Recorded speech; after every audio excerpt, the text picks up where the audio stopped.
Hello, everybody. How's it going? Sound off in the chat if you're here watching. I am just arranging a few things here, getting ready to go. Yeah, we're getting ready to start. Hope you all are having a great time. I'm going to switch up my screen real quick. We're going to get to showing you the paintings we did in the last stream in just a second. So anyway, you are watching Art Autopsy. This is a bi-weekly live streaming art event that I host. My name is Clint Carney. I am a professional artist. I work in the film and television industry and all of that jazz. So I'm going to start a brand new painting today. And I'm going to show you some of the paintings that I've started in on the last few sessions. But if this is your first time joining and you don't know what this show is all about, obviously you're here to watch me paint, but I also encourage you to make art at home. So whatever your medium of choice, be it drawing, painting, sculpting, anything, just get your art supplies together and make some art right alongside me. You'll be glad you did. So let's kick things off by saying a big thank you to all of my patrons over on Patreon. So thank you, Jennifer, Tango14, Travis, Anthony, Rachel, Derek, Sea of Dead Faces, Violet, Jill, Charlie, Misty, Donna, and my newest patron, Necrotechnician. So thank you guys, or Necrotechnicon, I'm sorry, I mispronounced that. Thank you all, it really means a lot. Your support means a lot. If you're watching, please feel free to chime in the chat, and I see we already have a few people chiming in. Hey Liz, and hey Jennifer, great to see you both. Thanks for joining. So, as is tradition, if you are making art, well, hey Julie, thanks for joining as well. If you are making art during the live stream, I highly encourage you to email me a picture of what you create. My email address is clintcarneycreates@gmail.com, and I will feature your art on an upcoming live stream, which we're right about to do. Let's see, Michael Garcia has joined. Hey Michael, how's it going, man? You did not miss anything yet. We have just started. So, I'm going to start out by showing you guys some viewer submitted art from the last stream. And first up is Jennifer Goupil, and this is an amazing acrylic piece, I believe. Correct me if I'm wrong, Jennifer. Just really cool color work, and love the composition. I love how this one has a lot of depth to it. You know, there's different layers. The background, middle ground, foreground. I think it all works very well. So great job, Jennifer, and thank you for submitting. Jennifer is in the chat right now, so if anyone has any questions for her, or Jennifer, if you want to tell us any more about this piece, please feel free to chime in and tell us all about it. Next up is Liz, who is also watching. She goes by the artist name Phoenix, and these are just these kind of amazing flash tattoo style roses. So Liz, if you would too, yeah, tell us about what your medium was on these, and are you a tattoo artist? Actually, I don't know. If so, are these roses destined to be tattooed on someone? Pretty cool. So, oh, okay, Jennifer says yes, it's acrylic. So anyway, that's what I got this week for user submissions. Of course, again, my email address is clintcarneycreates@gmail.com. So email me anything that you create during the broadcast, and I will show it on a future broadcast. One bit of promo to get out of the way before we get into my art.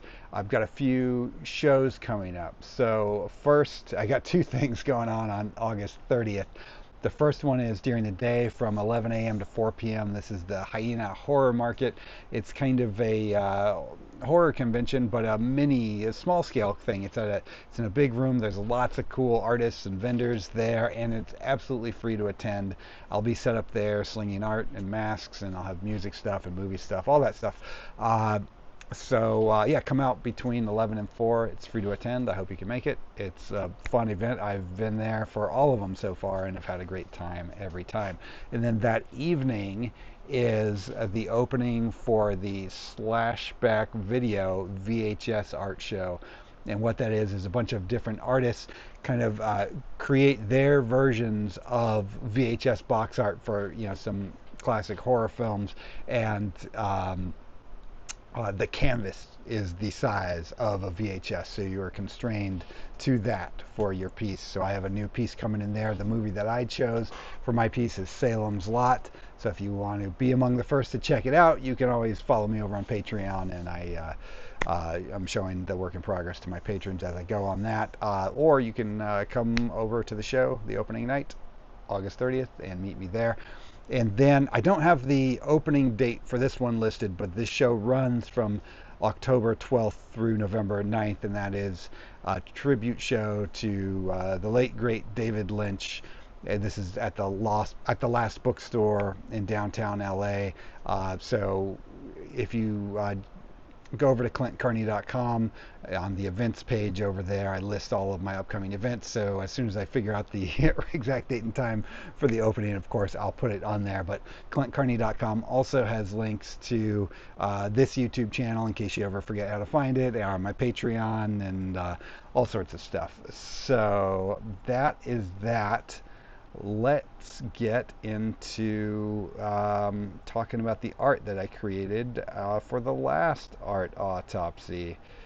Undead of Night has joined us. Hey, oh, and you are a fan of Salem's Lot. Excellent, excellent. Okay. So last art autopsy I started this weird painting, and I literally have been painting on it like right up until a minute before I started this broadcast. I don't know if it's done yet. It probably isn't. It's further along, certainly, but yeah, it's a weird piece. You know, I might end up keeping it kind of loose, you know, in terms of not going in and really grinding too much on the detail. I kind of like it. I don't know if anyone else will. It's a weird piece, I know. But that's how it's shaping up so far. And the working title, I think, is Reckless Driving Through the Cemetery or something like that. We'll see. Working on that.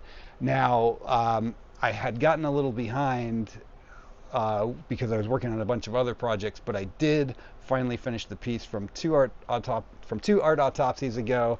And here this is Gary Grill and the Lounge Lizards.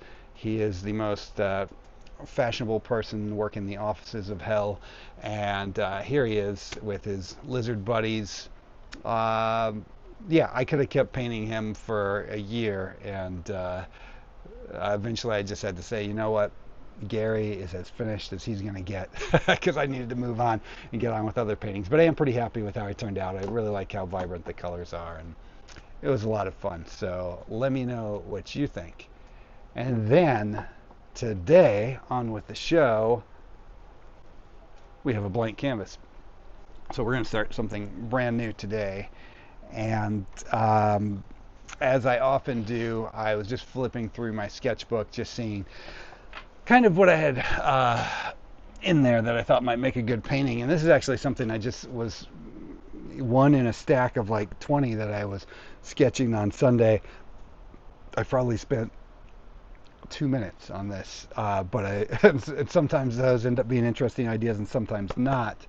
So you can see this is super rough, but I think this is the general idea, although I'm going to make it way cooler and clearly spend way more than 2 minutes. But it's going to be this chimpanzee holding a skull, I think, is what I'm going to paint today. And I'm going to do some cool stuff with him. He's not going to be as friendly as he is in here. I think I'm going to make him a little scarier, kind of lean into more of a horror type image. But that's the basic inspiration. Was just that rough 2 minute sketch I did on Sunday. And you know, sometimes you do a little sketch and it's kind of just a, you know, bullshit doodle, but the more you look at it, the more you see the potential of what it could become. And I see that in this chimp, so I'm gonna just stick him over there for inspiration, and we're gonna start painting. Oh, you know what? I failed to get any water with which to clean off the brush for the acrylic paint and stuff, so we're gonna live life on the wild side, and we're just gonna start right with oil paint tonight. I'm gonna do, again, as per usual, a black and white underpainting, and so yeah, I'm just squeezing out some black and white to get started with, and at least while I'm sketching it out, still kind of feeling it out, I'm just going to thin down this paint quite a bit with terpenoid, which is the chemical that I use to clean my brushes with. Okay, let's see. Oh, looks like we've had a few more people join up since I last looked at the chat. Oh, Charlie, thanks for joining. Oh, Charlie likes the little demon in that painting. Undead of Night says looks great, could be a book cover. Oh, thank you. Liz, Michael, Jennifer, oh, you guys are all awesome. I appreciate your comments on the paintings.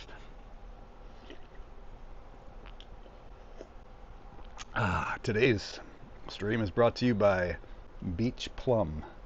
It's actually quite delicious. All right, let's paint a chimpanzee, shall we? You know, I realized, I mean, usually when I'm sketching, at least, I just sketch whatever off the top of my head. And in doing that chimp, although it wasn't perfect and again super rough, I didn't realize up until that point that I could draw a chimp from the top of my head. Although I guess I've done it before, but I forgot that I could. So we're gonna just feel it out here. I want him kind of in the center-ish. And like I said, I'm going to make this chimp, he's going to be smiling, but he's going to be showing his scary teeth. And I'm thinking that he's kind of going to be coming out of the shadows and maybe have some glowing eyes. So I'm going to... Again, we're just sketching with the paint right here. But yeah, I'm going to give him some nice, glowing, scary monkey eyes. Or ape eyes, rather.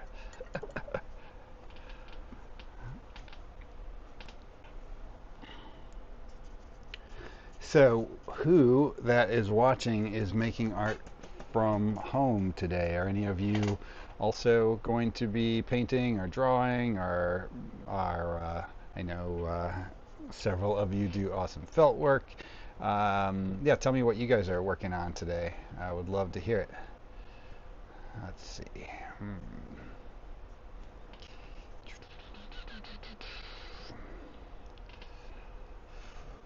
Let's see. You know, I usually... Oh yeah, here we go.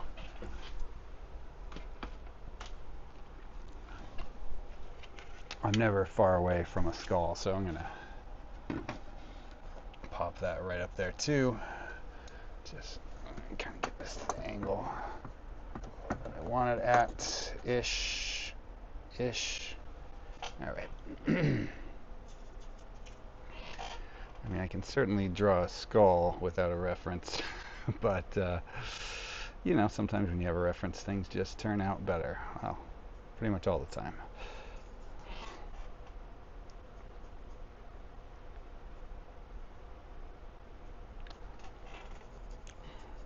So one thing I liked about this sketch was just how one hand was over the top of the skull and the other hand over the bottom of the skull, and it kind of just framed it nicely. My sketch was skewed pretty much to the left, and I'm certainly not going to do that on the painting. I'm going to keep it all pretty centered, but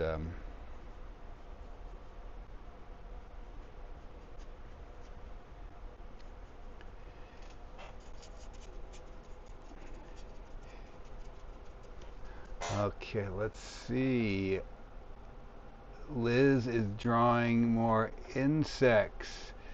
Let's see, Charlie says, it looks like the chimp that escaped the lab. Yes, definitely. Jennifer is painting a wolf. Awesome. Michael's working on a Resident Evil 4 Chainsaw Sister animatronic. Ooh, that sounds cool. I want to see that. Yeah, send me a picture of all of that when you guys are ready to show it off. That all sounds cool.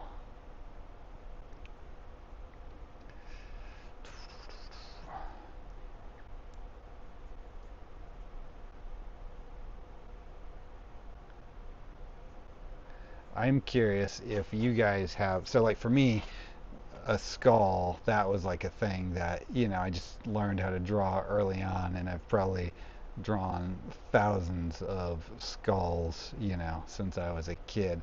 Do you guys have anything in particular that you always return to when you're drawing or painting, something that you can pretty much draw or paint blindfolded at this point? I'm curious. I know a skull is pretty common for a lot of artists to just kind of nerd out on those, but what can I say? I like skulls.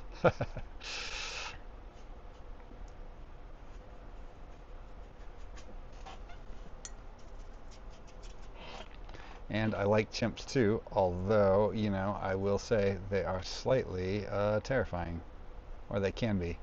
Like that one, Travis the chimp, you guys know that story? That's the one that ate the face off of his owner's friend. If you saw a picture of that chimp, I think you would agree it is a scary looking chimpanzee.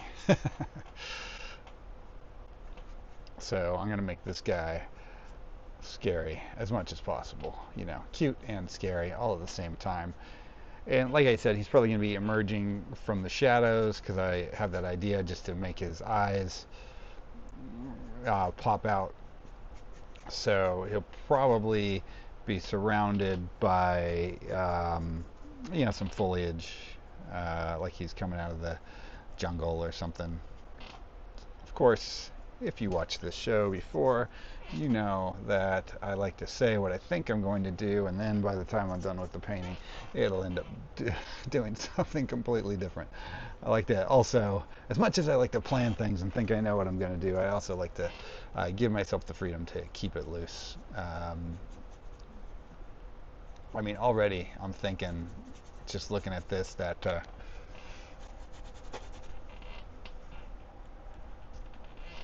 I'm already thinking I'm going to give him like 6 or 8 eyes.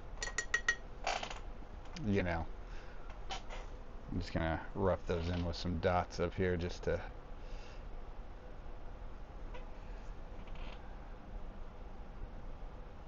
Yeah, that's the ticket.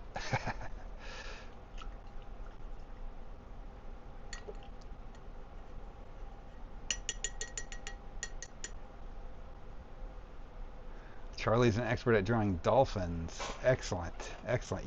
I can't recall if I have ever drawn a dolphin or not. I'm going to have to try that sometime. I don't know if I ever have. I'd like to think that I know what they look like, but nothing tests your ability to recall an image like trying to draw it without looking at a picture or something.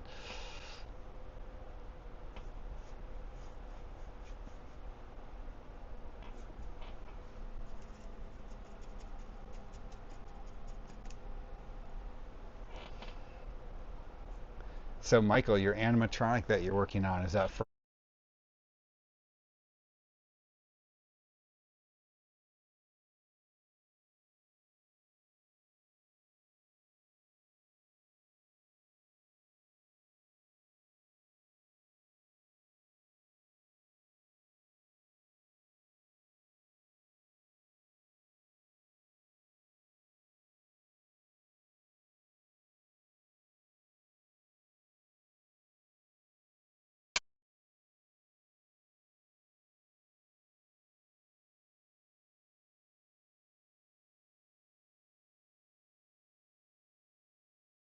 really cool skeleton that was programmable, so you can re-record the voice, you can adjust the lights. It even has like these LED screens on its for its eyes, which you can swap out. So it's kind of customizable. I don't. I'm sure I'm gonna customize it beyond just all of that stuff as well. But yeah, pretty excited about that. Mrs. Carney is probably none too thrilled about me bringing home yet another animatronic, but it is cool.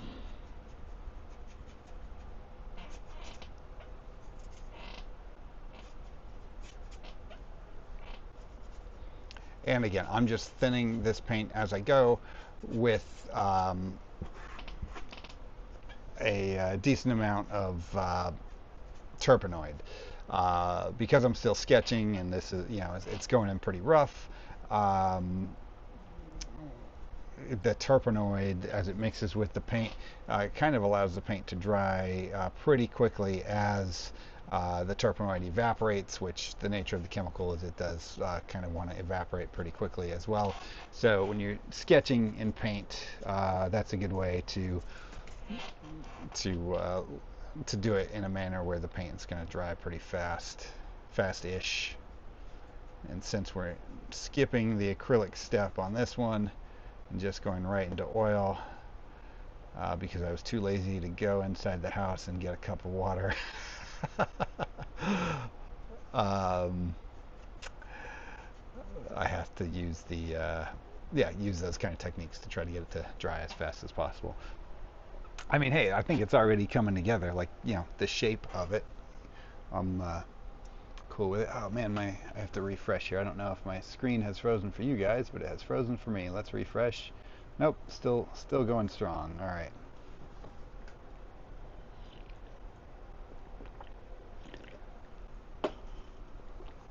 Oh, Create Sci-Fi, Mr. Ferraro, Anthony has joined us. Hey, buddy.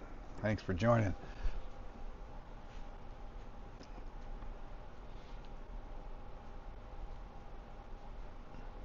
Anthony, are you working on anything right now, man? You got anything in the workshop? Any new props in the works at the moment that you would like to tell the other viewers about? Anthony's a super talented filmmaker. He's wrapping up post-production on his latest short film called Starfisher, which is going to be awesome. I've had the pleasure of seeing the rough cut, and it's looking dope. But he always makes rad short films, so go check out his channel and subscribe to Create Sci-Fi.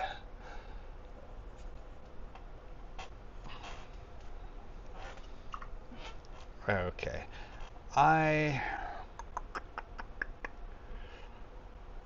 I'm liking where this is going. I'm not going to worry about the background yet. Like I said, he's going to be coming out of surrounded by leaves or some kind of forest plants or whatever, and uh, that's going to require no brain power for me to paint. So I'm not even going to worry about putting that in the rough version of this in the underpainting. I'll just go straight to color with that when the time comes. So.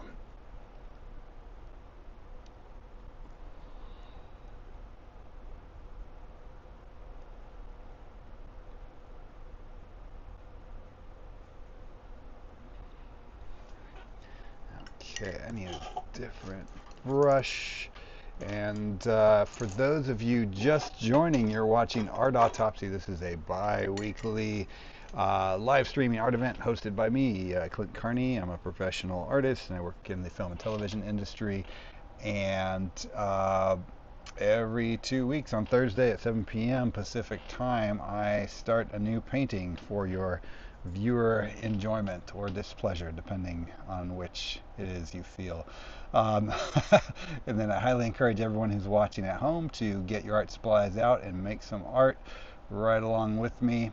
Anyone who makes art while watching the stream is welcome to send me a picture of what they create to my email, which is clintcarneycreates@gmail.com, and I'll feature your art on an upcoming live stream. So if that's appealing to you, if you want more people to see your work, send me photos of what you do.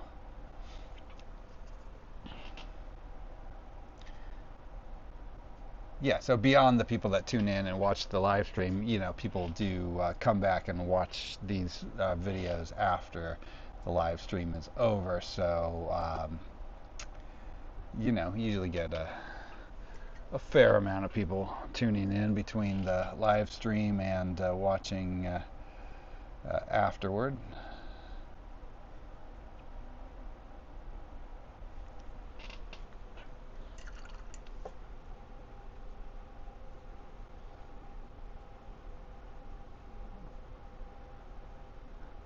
Charlie says maybe you could bring home a cute animal along with an animatronic and she'll be more forgiving. Yeah, I think we are full up on animals at the moment. Although certainly certainly you are right. I think if I brought home another critter, that yeah, she would forgive all the animatronics, but I think we have a full ship for the moment. Okay, yeah, I'm feeling pretty good about the chances of this guy turning out scary looking. So um, I know it's early stages, but I can kind of see where it's going.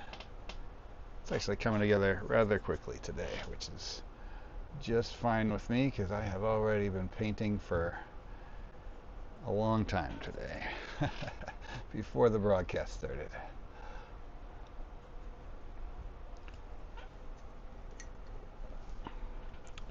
Oh, and one other project that I am working on, other than the painting at the moment, I am directing a music video for the band Alice. And yesterday we had our first shoot. It wasn't the full shoot, nothing that's going to actually go in the video, but I got together with a couple of the band members and we did a test shoot because I'm trying out some different visual effects techniques on here.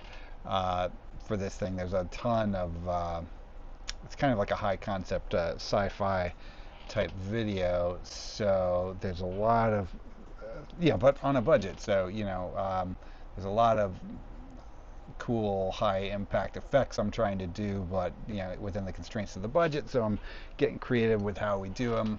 So we had our first recording day yesterday, and it went really well. And I can't wait to finish making this video and then show you guys because it's going to be pretty fun.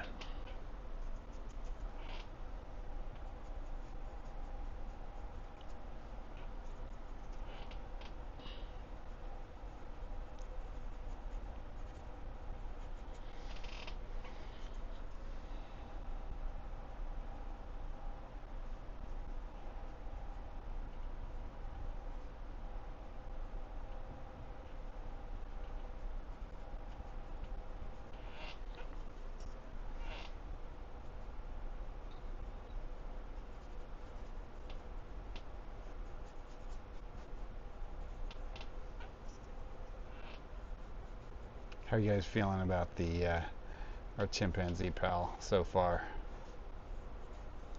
Is he looking friendly enough for you? This is a good little trick. If you turn a painting upside down, sometimes that will reveal any lopsidedness. I was just feeling that maybe I was a little off on his head, and so I'm turning it upside down just so I can kind of reassess, and I'm glad I did. The head shape was actually okay, but his ears were a bit uneven, still are, but that gives me a new perspective on it, so now I can go back and fix that. So that's one good way to kind of check your symmetry on your piece if you're doing a piece that's symmetrical, or you can hold it up to a mirror too if you've got a mirror nearby, which I do actually right over there, but for a better visualization on camera, it's easier to just flip it upside down.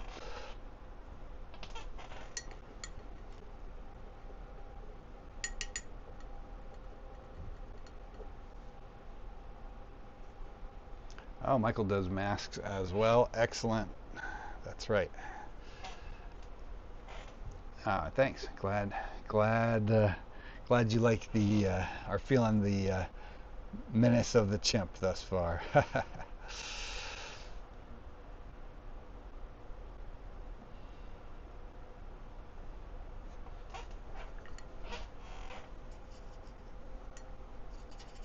Oh, also, I should say the black and white oils that I'm using right now for the underpainting, aside from thinning them out in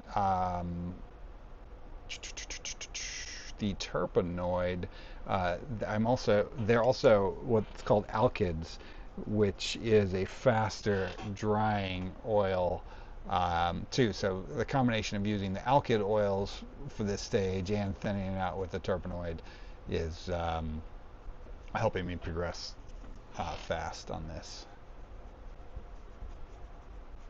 And I don't know. I mean, I think if if you've tuned in before, which a lot of you have, and watched the other streams, I don't know if you can tell the difference already between just doing this underpainting with these oils versus how I often do it on the stream with the acrylics. But I am able to get little to blend a bit better with the oils, so it's it does shape up. It is shaping up pretty fast.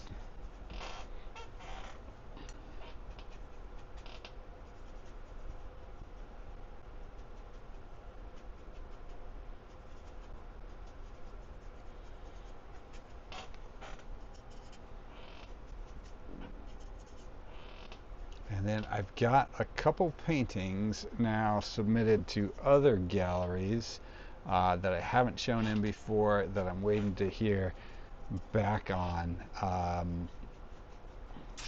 think in the past, I kind of I've had galleries that I show at routinely, and I didn't really push myself to get into other galleries that I wasn't familiar with, but kind of trying to do things a bit differently this year. Still show at the old galleries that will have me, but also just try to expand the catalog of galleries that I work with, and try to kind of get my work out there and exposed to more people. So I will keep you guys posted on future streams how that goes. And of course, if you follow me over on Patreon, you'll get all of that information about all that stuff way earlier than anyone else. And not to make this a huge pitch for Patreon, but I do want to say, I know a lot of people can't afford to subscribe to artists on Patreon or whatever, but I do have a free tier over there. So if you want to sign up for the free tier on Patreon, you'll still get notified about events and things like that. So yeah, I encourage you to do that. All right, yeah, he's coming together.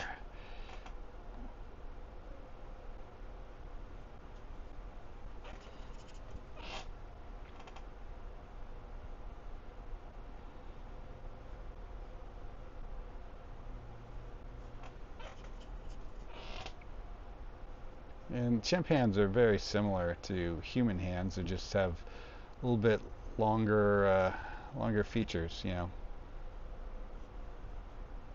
So if you can draw a human hand, you are 90% of the way there to knowing how to draw a chimp hand.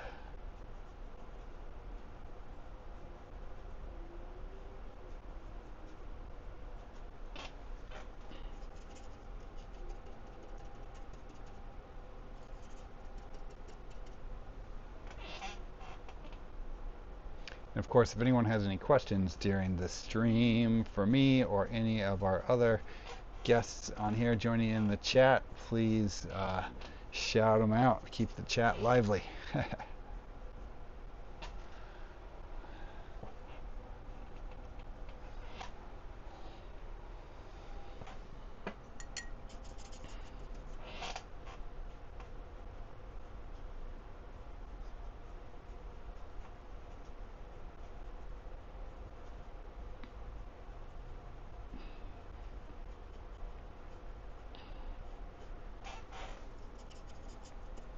And again, those of you who watch all the time, you know this, but for those who don't, I have a VCR and TV over there, so usually when I'm painting, when I'm not doing a live stream, I pop on an old VHS tape and just kind of let that play in the background. And today's movie of choice while I've been painting has been Ed Wood, which I realized upon watching it that I hadn't watched it in quite a long time, and man, does it hold up. It is just a really good film. I enjoyed it, and still enjoying it. And that, if you don't know that movie, it's a Tim Burton movie um, about the film director Ed Wood, who was a B movie director.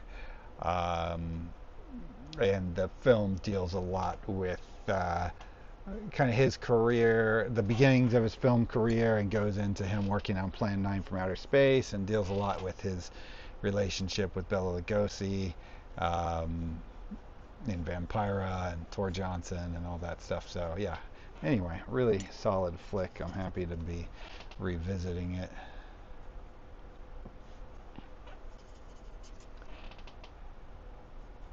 Martin Landau plays Bela Lugosi, and he just does an amazing job. Right around the time when it came out, I actually I used to live in Valley Village, which is essentially North Hollywood, and I would always go shopping at the Ralph's there at night, and I think I was there at, I don't know, 1 or 2 a.m. or something, and I ran into Martin Landau at the Ralph's in North Hollywood, which I thought was pretty cool. He has since passed away, but pretty cool to run into Martin Landau at Ralph's. Not the only celebrity I ran into at that Ralph's.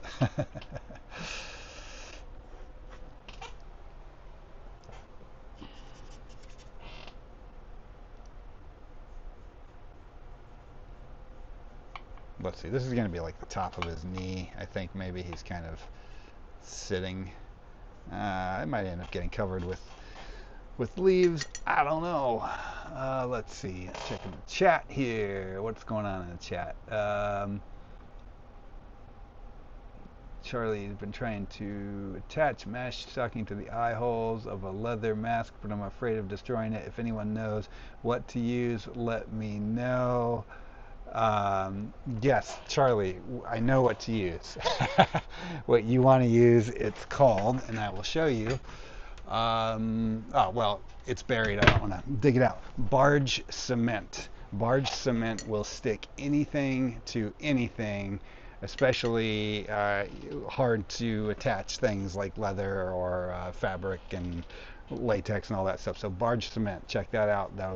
That should work for you for your issues. Michael says hands are the hardest to draw.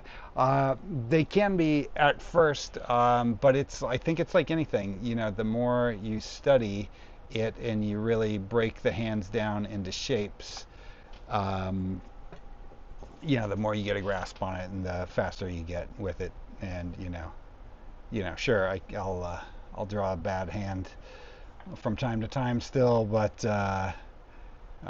certainly with a lot of practice, I feel I've gotten better at that. Let's see what else is happening in the chat. Liz says, "What was it like having a raccoon for a pet? Where did it sleep?" Okay, so when I was young, my dad was a sheriff, a Los Angeles County sheriff, and somehow that led him to bringing home a raccoon. I think he might have taken someone it was in someone's house, and it was like a young baby raccoon, and it was very docile and or whatever. So he brought it home, and we kept it for a short amount of time, but it ended up tearing up like the curtains and the furniture and stuff, because it's a wild animal. And much to my sadness as a kid, it was eventually taken to an animal rescue.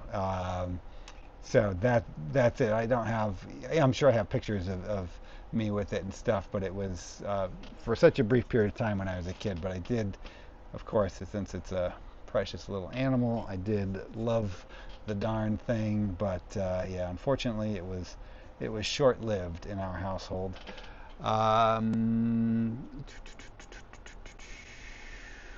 Let's see. Indy is here. Hey, thanks for joining.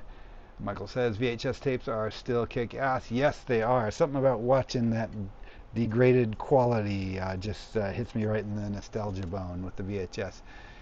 Indy says, ooh, monkey, yes. Charlie says, I love Ed Wood. On Dead of Night, Ed Wood is great fun. Love the recreation of the octopus fight. Yeah, that's especially a great scene. Chet is reaffirming the barge cement. See, there you go, barge cement. um, Undead Knight says nobody draws bad hands like AI. Yeah, no doubt. Although I think it's getting better. I mean, I still see a ton of AI art pop up online and stuff, and I'm seeing it with more and more with the appropriate amount of fingers. So it does seem to be learning. Let's see. Indy says, if you're blah, blah, blah. Okay, talking about attaching the fabric. Oh, Michael had a red-tailed squirrel as a pet. That's awesome. I'm jealous. I want a squirrel.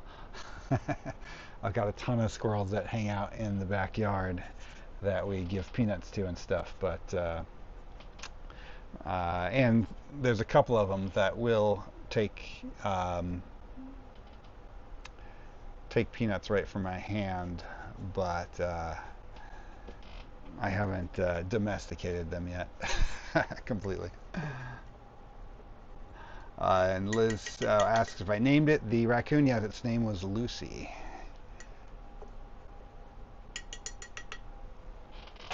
Okay, yeah, he's coming along pretty good. I'm just going to, just for the sake of it, I know where this is going, but just so you guys can follow along, I'm just gonna rough in some leaves so you guys can kind of see right here the idea behind it. And don't ask me what kind of a plant this is. It doesn't matter. It's a fictional vine. uh, so there's just going to be, a whole bunch of vines and leaves, which no doubt I'm going to be detailing for hours on end after the broadcast later. But for now, yeah, he's emerging from a leafy environment.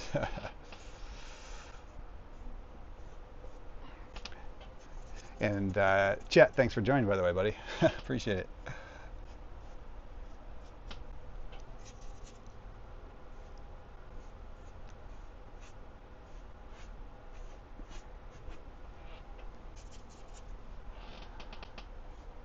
Okay, and for those of you just joining the broadcast, you're watching Art Autopsy. It's a bi-weekly live streaming art event where I create a brand new painting every time. I'm your host, Clint Carney. I'm a professional artist. I work in the film and television industry, and I paint every day. And you are here with me on one of those days. And anybody watching at home, I highly encourage you to make art right alongside me. And if you do and you want to show it to other people out there in the world, just email me a photo of what you make to clintcarneycreates@gmail.com, and I'll share it on an upcoming live stream and get some more eyes on your work. So if that appeals to you, please feel free to do that.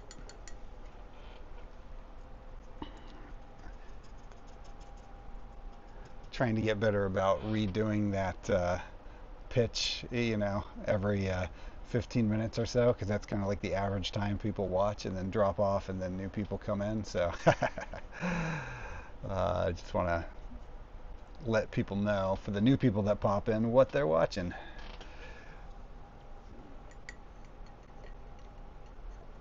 Oh, thanks, Chet. I appreciate that.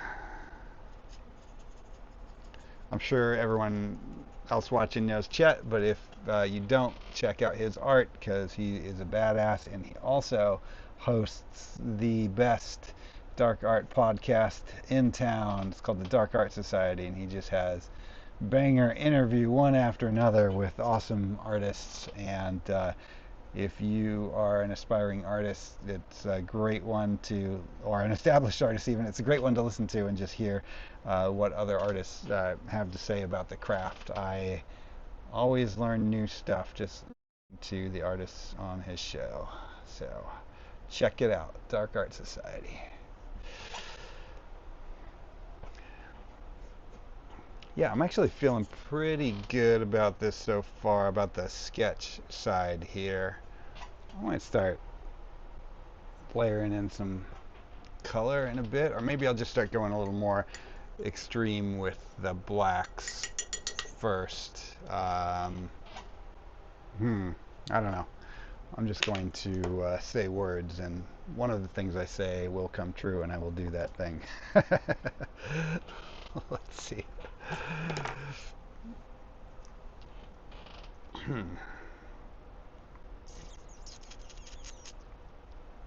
Yeah, you know what? Why not? Fuck it. Let's get some of these leaves going on. So I'm just going to squeeze out on my palette a couple different shades of green. What do we got here? We're going to go with this. We're going to start with Terra Verte. Is going to be our darker green. That's more of a dark foresty green. And then we've got Permanent Green Light, which is more of a brighter green. And then, of course, I'll be throwing some titanium white and some black in the mix as well. In this case, I'm using ivory black.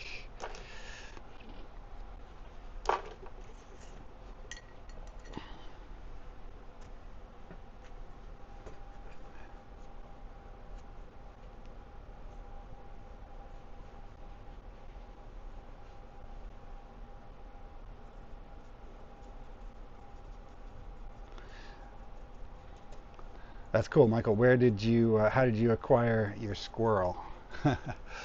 How does one get a squirrel pet? Was she a wild caught squirrel, or I imagine some places you can actually probably just buy them as pets, but I don't know.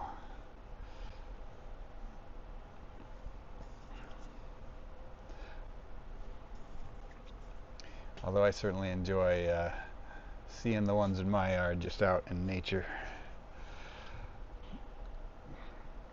Also, I'm fairly confident that my cats would try to eat a squirrel.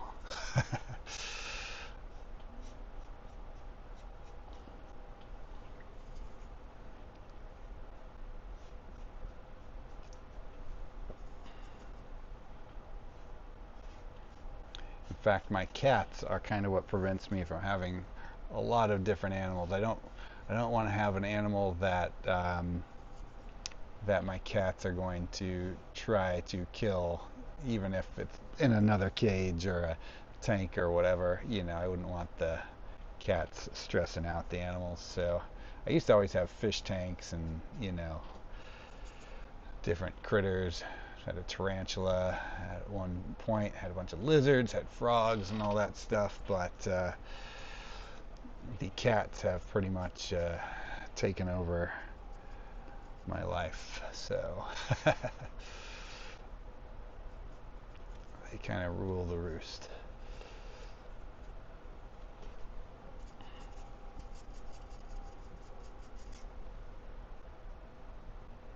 And I'm keeping things loose here in the background, getting the general shapes in so we can get the vibe for what's happening in the background, but not being too precious with it yet. More detail will come on that front as the painting progresses.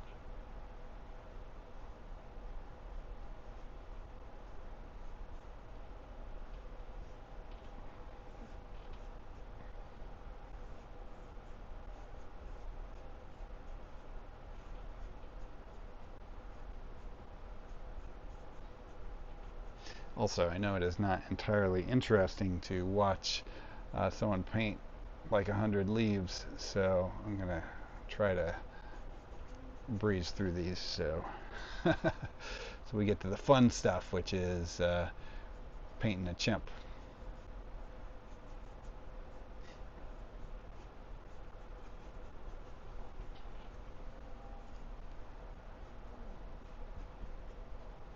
Yeah, I think I'm also going to squeeze out some yellow green. What do we got here? This is yeah, it is literally just called yellow green. So just to give us a little brighter option for some highlights here. I love just making sure we get some vibrant colors in the mix.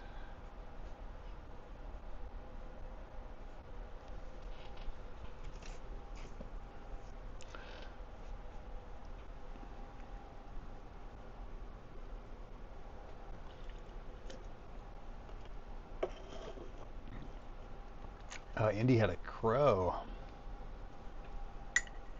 That's awesome. I want to befriend some of my neighborhood crows, but I never have the opportunity. They're never close enough for me to give them treats. They're pretty leery of humans in my neighborhood here, so they always fly away before I can make any contact. That's pretty cool that you had one for a brief period of time.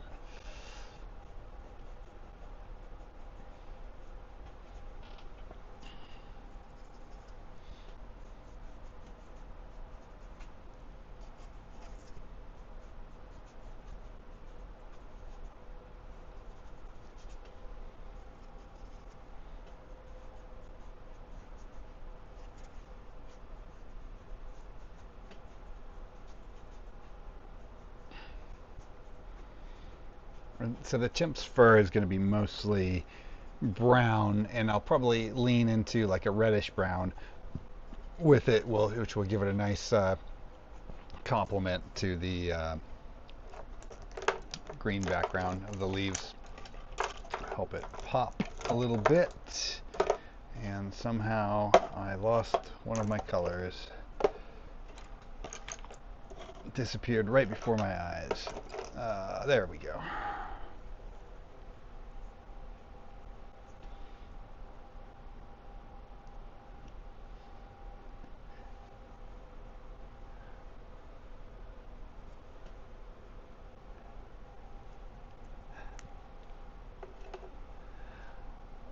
Chet's asking what the green is I'm using. Loving the crow stories, by the way, guys. I am reading them. I just not reading them all out loud, but keep the animal stories coming.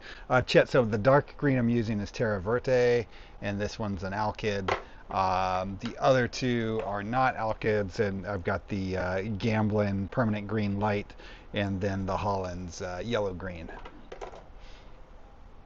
And then I'm throwing a little bit of ivory black in with the Terra Verte for like the the deeper shadows. But again, I'm not getting into the crazy details here. Just kind of working in shapes to start with.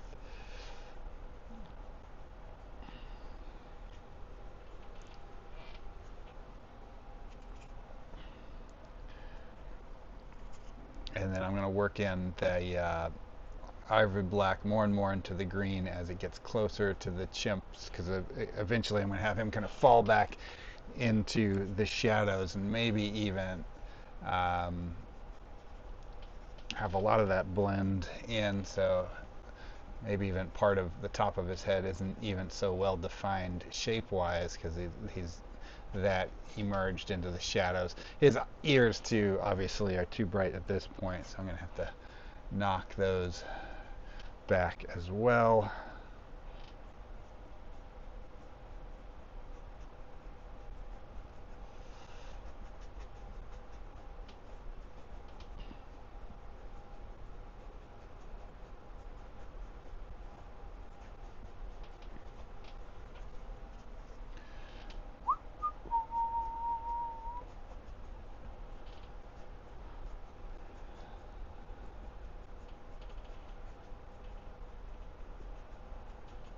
Oh, one thing I didn't point out to you guys, for anyone who gives a shit, we're not painting on canvas today. Today we are painting on a gessoed board. So it's got it's got a little frame to it so that it can hold its shape, and then yeah, it's gesso, and then paint right on top of there. This is pre-gessoed. I didn't get fancy and make my own board this time. I just went for the pre-packaged easy solution, but nonetheless it's a good quality canvas to paint on.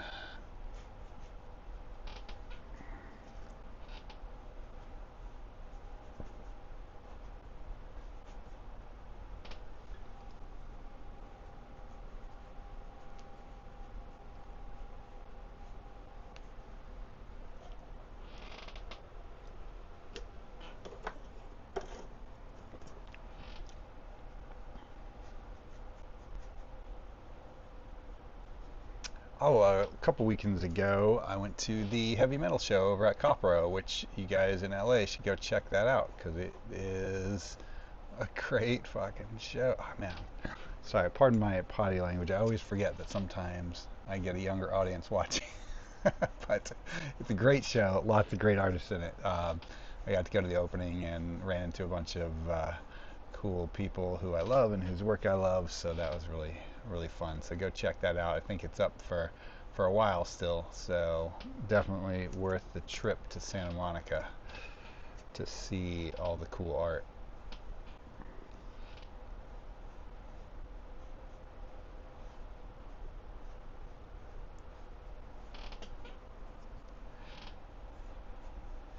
And then again, for those tuning in late or tuning in recently, you're watching Art Autopsy. It's a live streaming event that I host every 2 weeks here on my YouTube channel, and I encourage you to make art at home. And if you do, send me pictures of what you create to clintcarneycreates@gmail.com, and I'll feature your art on an upcoming live stream. That being said, I've got a few events coming up I'd like to tell you guys about. If you were in at the beginning of the stream, you've heard this already, so pardon the repetition, but August 30th, I've got two events on August 30th. The first of them is the Hyena Horror Market, and this is a horror convention style event at the Mayflower Club in North Hollywood. It's hosted by Hyena Gallery, and there's always a lot of cool artists there, and they have special horror guests uh, and a lot of cool vendors. I'll be selling art and masks and music stuff and all kinds of stuff. And the best part is it is absolutely free to attend. So if you are in the LA area on August 30th, I highly recommend coming and checking it out because it's free after all, and you can get to meet some cool folks. So that's happening from noon to 4 p.m. on August 30th. And then that evening, starting at 6 o'clock, I think. All the info is on clintcarney.com, so if I misrepresent the times here, you can verify my work over there. Yeah, that evening is the opening reception for Slashback Video, and this is kind of like a art installation event that's like kind of a throwback to a 1980s video store. So imagine you go back in time to an old video store, but everything in the video store is the horror section. That's all there is. So it's a cool thing that they set up over there. And for these events, like the one they're having the opening reception for, what they do is they get a bunch of artists to recreate VHS covers from, some old classic horror stuff. And so I have chosen Tobe Hooper's 1979 made-for-television movie Salem's Lot, which is just fantastic. So that's the piece I'm working on, and the canvas that all of the artists are limited to for that show are just VHS tapes, are the size of VHS tapes. So that art gets displayed on the shelves right along the actual VHS tapes, and it's just it's just a cool event. So that is at their new location on Melrose in Hollywood. Again, all of the info is up at clintcarney.com. And then in November, I've got a group show I'm contributing to at the Last Bookstore in downtown LA, and that's called Fish in the Percolator, a tribute to David Lynch, who is just, has been a huge influence on me, and I'm sure on many of you as well, if you're a weirdo artist like me. So yeah, that's what I got coming up. Do any of you have art shows coming up, or any kind of events that you're hosting or being a part of? If so, tell us about it.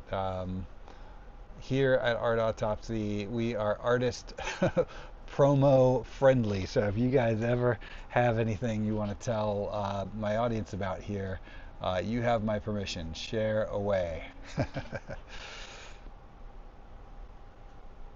Let's see. Oh, Michael has a question. Have you ever? Oh wait. Let's see. I'll catch up to that. Okay. Michael says, "Have you ever painted a night sky? Are there any tips to doing it?" Yeah, I've painted many a night sky, but my approach kind of always shifts painting by painting. So I don't know that there's a hard and fast rule. It really kind of depends on the style of which you um, like to paint. Actually, if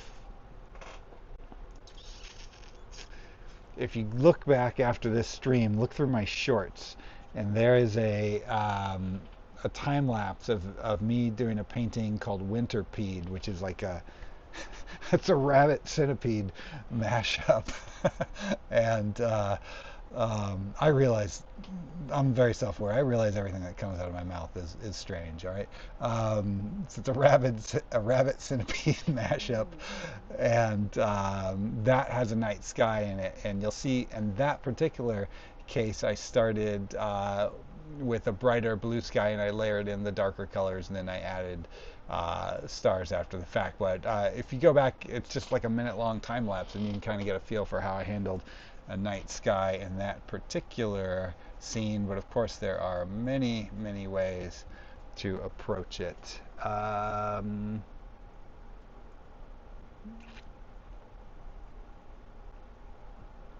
Chet says Toby's Salem's Lot still holds up. I think, yeah, definitely. It's funny. So that was done as like a mini series, and then after the mini series came out, they did an edit of it, which they called Salem's Lot the movie, and they cut it down to like an hour and a half, or maybe it's a 2 hour version or whatever. And so there's like two camps of people. One that don't like the movie because it's cut out like half of the content from the miniseries. But for me, I kind of think that the movie cut is a superior version of the film, because there was just some stuff that was in the miniseries that wasn't great. So I'm kind of partial to the movie version, but it's like one of the rare vampire movies where the vampires are actually scary. They're not romanticized at all. They're these gross, just gnarly monsters, and I love that about it. So if anyone has not seen the Tobe Hooper's version of Salem's Lot, I highly recommend it. It is the best version of Salem's Lot ever made, in my opinion. And there's been a lot of them at this point, but yeah, there's that first one that Tobe Hooper did. Can't top it, or at least no one's done it yet.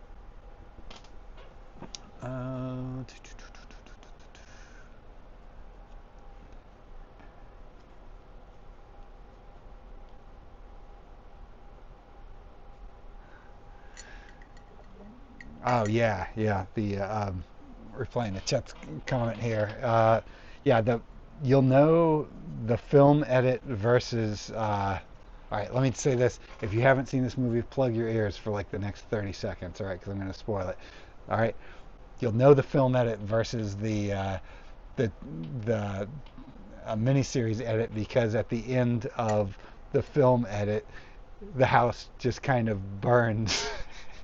and you presume that the heroine is just burning alive in the house, and that's how it ends. Whereas the miniseries has a really not great at all epilogue to it, where the the main character, I think Ben is his name, and then the kid are like vampire hunting like in the future, and it is just kind of lame with really bad effects, and so yeah, it's kind of a downer ending on the TV version, but therefore more awesome. All right, let's start getting some color into the monkey here. I'm actually I'm gonna squeeze out some original liquid onto my palette here, and then for the main fur color, the base of it is going to be this transparent oxide red. This particular one is made by Michael Harding Paints. I can't get enough of this. This is probably the color I buy most often next to black, white, and yeah, that's it. I go through this color constantly because it's so versatile for well, for animal fur in this case, but also for skin tones and all kinds of stuff. Um, okay. So this is that transparent oxide red. I'm just thinning it with the liquid.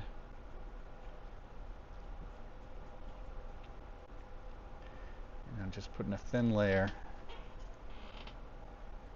right over the top of this ear.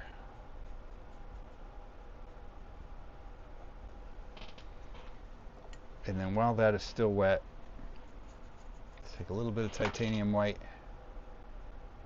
and reinforce the highlights on there. And as that titanium white blends with that transparent oxide red, just kind of forms a nice little flesh color. I'm going to end up pushing these ears further into the shadows as well, but that's going to have to come in another session once the paint is a little more dry.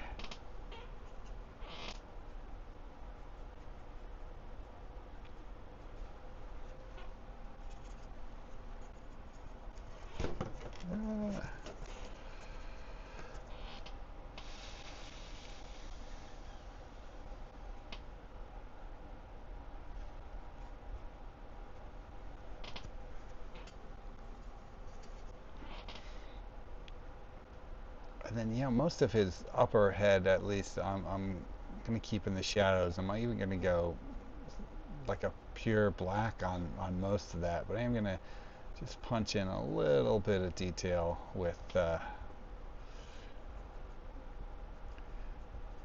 our red here. Just a touch.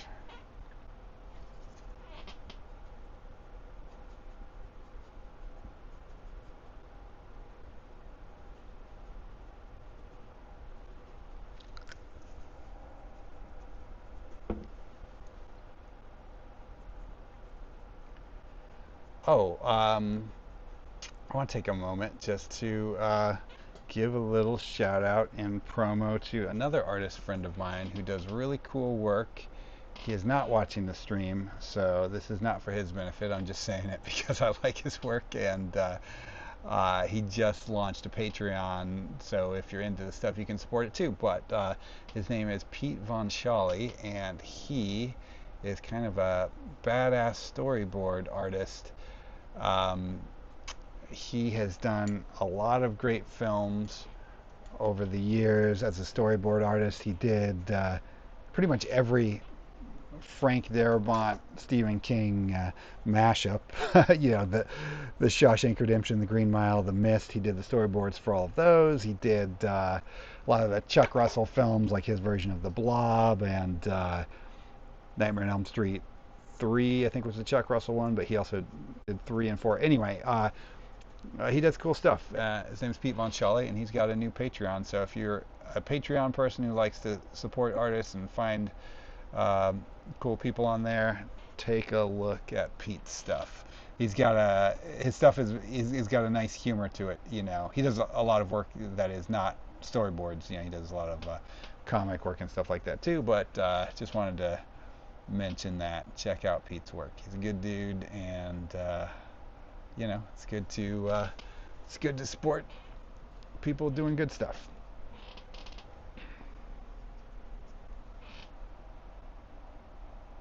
Oh, and he's also going to be at the Hyena Horror Market. So if you are a fan of his work, you can meet Pete there.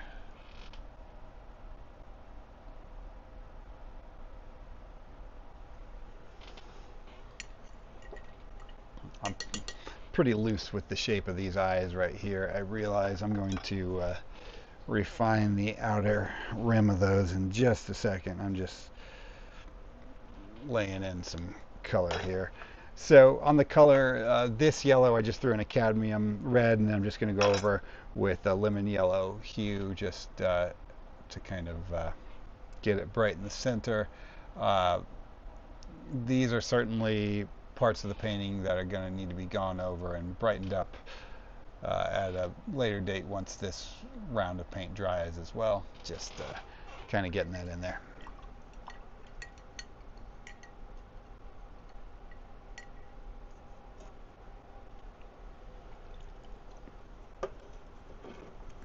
Oh, Chet worked with Pete on the Blob. Oh, very cool. That's right. Haha, nice. Yeah, absolutely, Chet. You got to support those things you want to see more of. And like, man, that's one thing I fear is like a dying art form, and because of the AI, the ease of using AI, is storyboard art. Which is really too bad because, um, storyboarding is an important part of the filmmaking process, and it's really where the director and the producers get to work directly with an artist to kind of get the first visual ideas for what a story could become, and it's kind of it's kind of just going away because now anyone can just kind of type that in. So, um,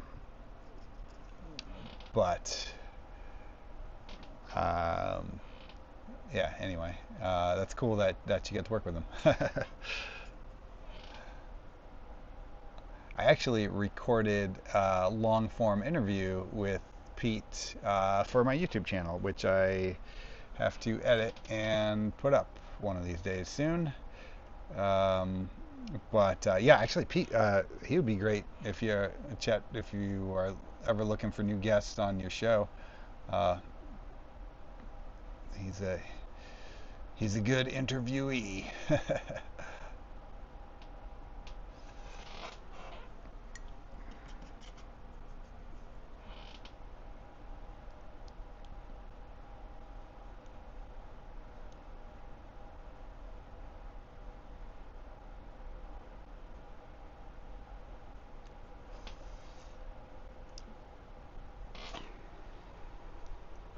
All right, all right. Starting to get parts of this canvas saturated, so I'm just kind of working my way down so I'm not pushing wet paint around too much.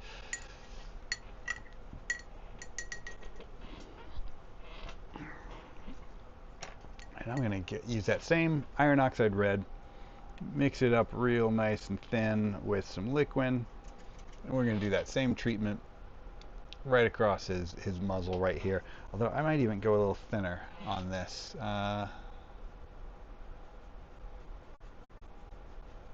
Certainly more in the light. We'll see.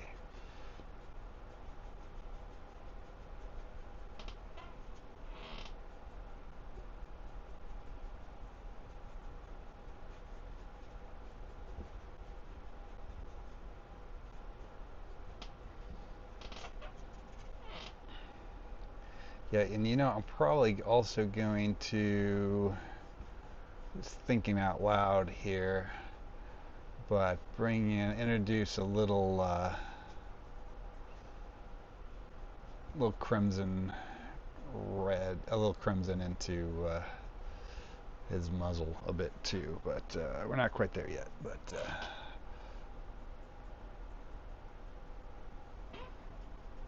and then I'm just using a little thicker bit of this iron oxide, or the transparent oxide red, just to kind of shape it up a bit.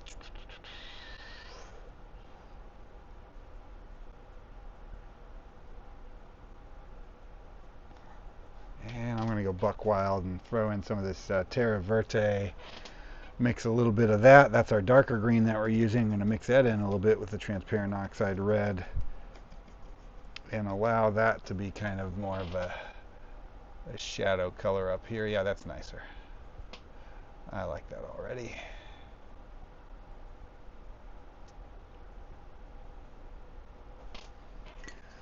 And now let's wipe off our brush and get some titanium white on the old brush and mix it right in there. This is kind of our brightest spot, I think, at the top of the muzzle. So we'll start there and then kind of work that in.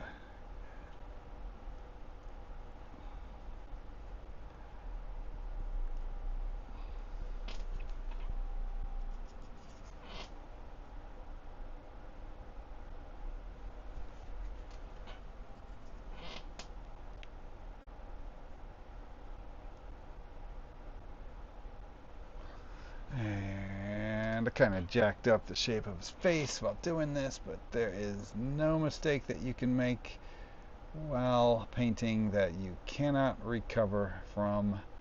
So I will fix it. Oops. Too much on the white there. And then I think we're going to have more like fur under his lip here, but we'll keep it lighter.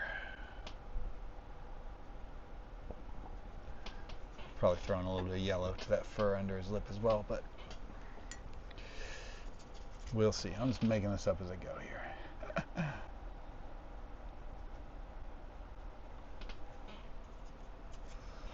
And bring a little of that ivory black back in so I can shape his nose a little better. I think his muzzle was widening out a little too much. I'm going to tighten that up a bit.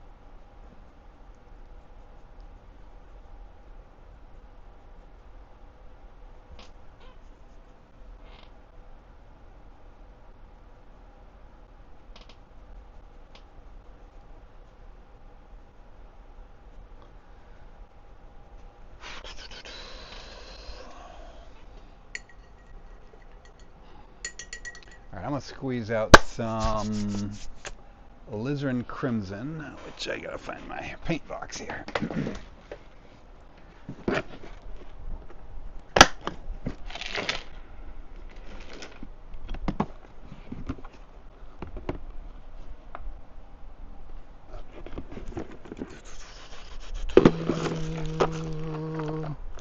Okay, here we go. You know what? Yeah, I'm gonna go. I'm gonna go with Cad Red Deep Hue instead of the alizarin crimson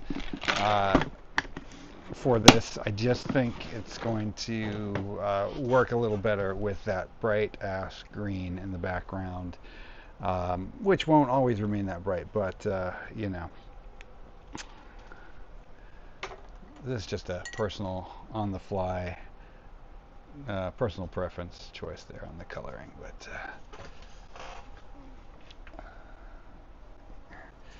you know, and I'm just going to go ahead and mix up that Cad Red a bit with a little bit of titanium white, just kind of pink it up a bit, and start to define his lips a bit here.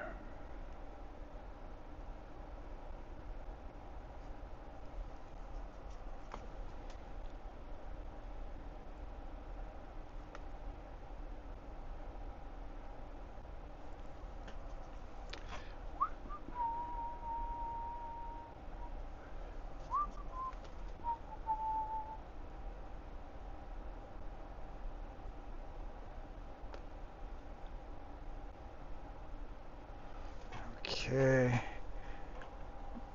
And I always, you guys can't see it, but I always keep a rag on my lap. So if you see it looks like I'm wiping my brush on my lap, it's on a rag that is on my lap.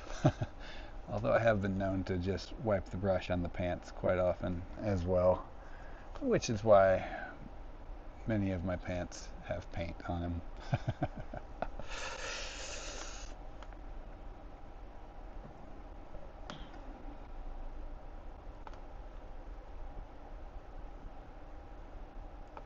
Okay. It's a little... That's a bit much. It's a bit much. I'm going to try to pull back on that a little bit.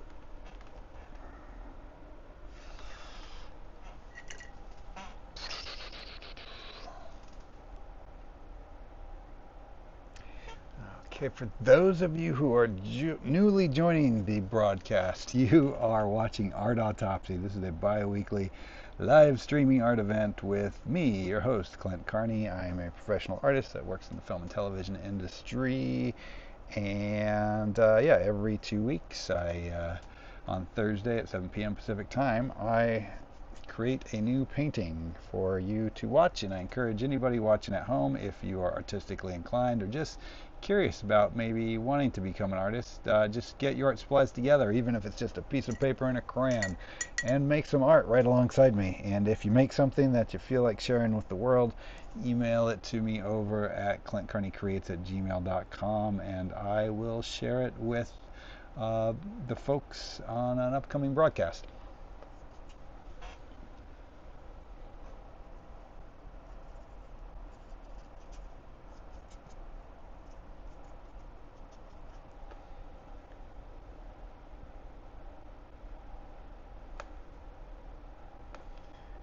And I just got a little liquid on the brush here, and I'm just using that to work some of this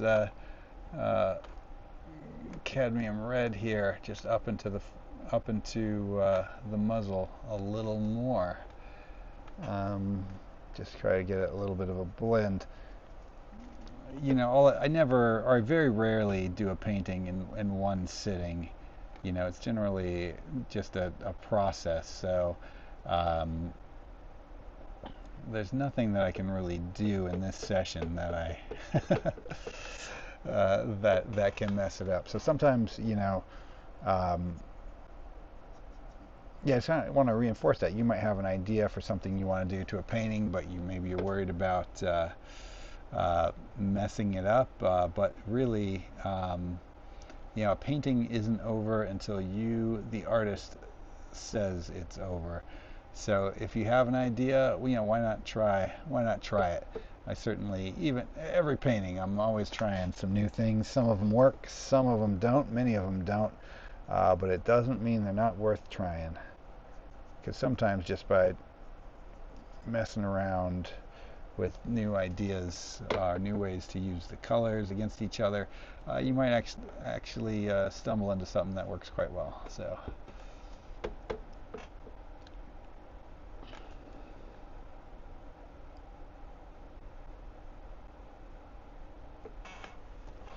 And this right here, I'm taking that Terra Verte, which is our darker green from the background, and I just mixed it with a little bit of titanium white. And right now I'm just kind of using this as like a it's like a reflective color, like maybe it's bouncing off from these plants a little bit, but because it's mixed in with that white, I'm keeping it kind of subtle. So I can't yet tell if it's working or not, but I'm you know, trying that out. And then I'm just working in a little more of the transparent oxide red, thinned out with liquid. Just kind of trying to give a little more shape to the upper part of the muzzle right here, until I get happy enough with it to move on, or till I get frustrated enough to say good enough for this session, right? Whichever comes first. And then I just thinning out a little bit more of the cadmium red deep hue, which is the more fire engine reddish hue of the cad reds, as compared to the light hue, which tends to be a more orangey red. And I'm just kind of working that in as well.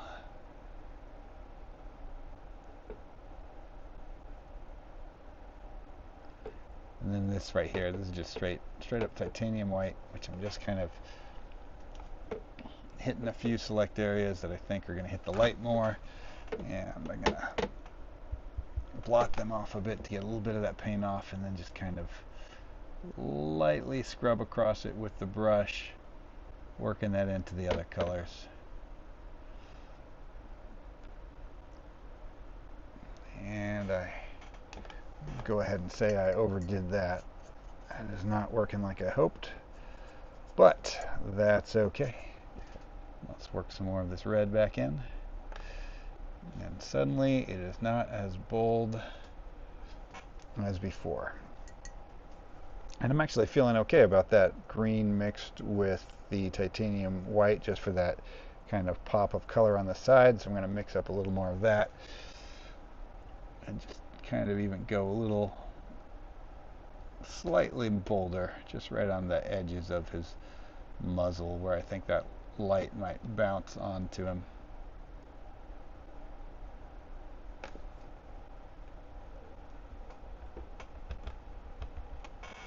Obviously, I haven't done anything to the teeth yet. Those are just bold white, and that is going to need some attention. So we're going to get there soon enough. Just want to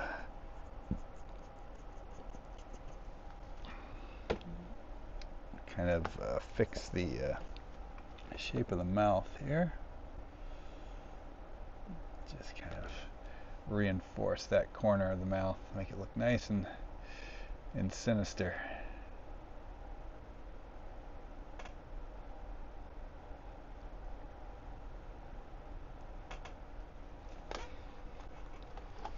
Okay, let's see what's happening in the chat. Give myself a 20-second break from looking at that monkey, or ape rather.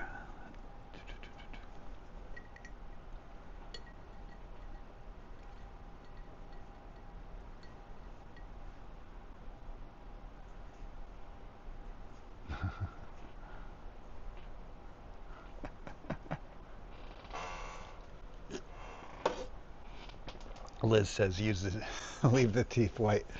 He uses crest white strips. So that's true. I could, but they're going to need a little bit of dimension to them as well. I'm going to squeeze out a little bit of yellow ochre onto the palette here. It's just a good it's a base for yellowing out some teeth. And I'll mix that in with some liquid. And I'll just kind of start shaping them a little bit.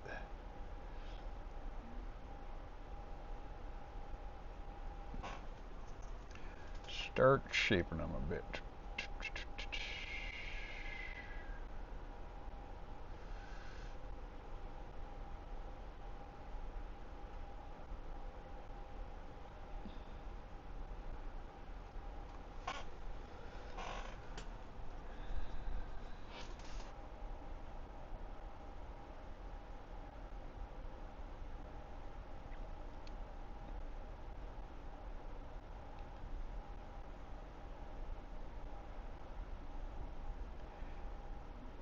And chimps have these pretty gnarly fangs, you know. They can really do a number on you with their teeth. They can really eat your face if they are so inclined.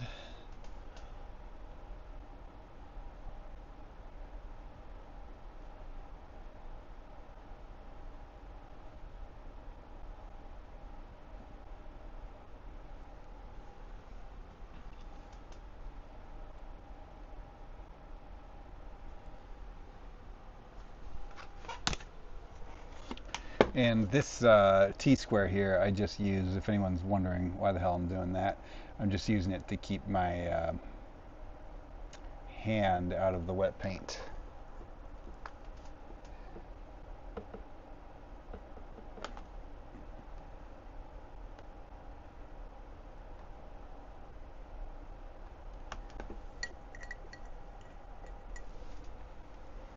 And I'll take a little more cad red, mix it up with a little more titanium white, get a little pinkish color going on, and just draw in a little hint of gums here.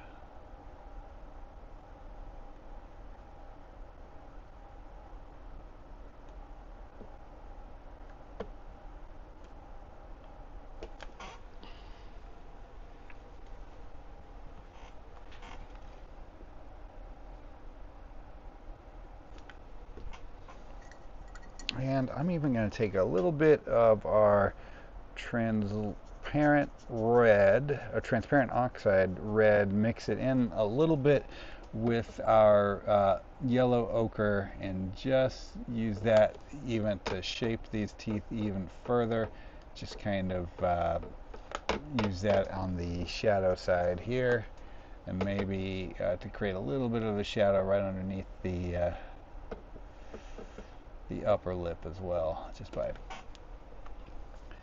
pushing that a little back, and then I'll just kind of lightly work it into that titanium white I've already established. Give it a little bit of a gradient going into there.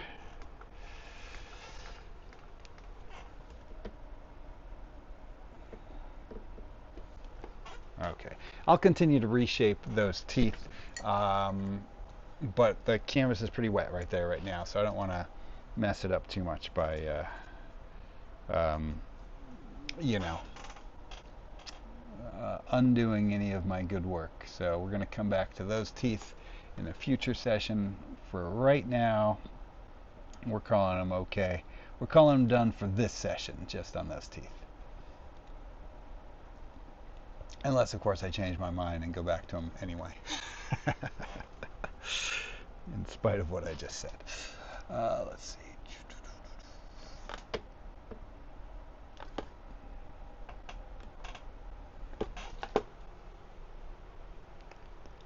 Okay, I can already tell too, those eyes are a little asymmetrical. That's always a problem I have. I'm going to be reworking the shape of these eyes right up until the last day of painting, I'm quite sure. Every time I get eyes to the point where I think they're symmetrical, then I take a day away from a painting and come back to it and realize, nope, not quite there yet, but that's all right. We'll get there. We'll get there eventually.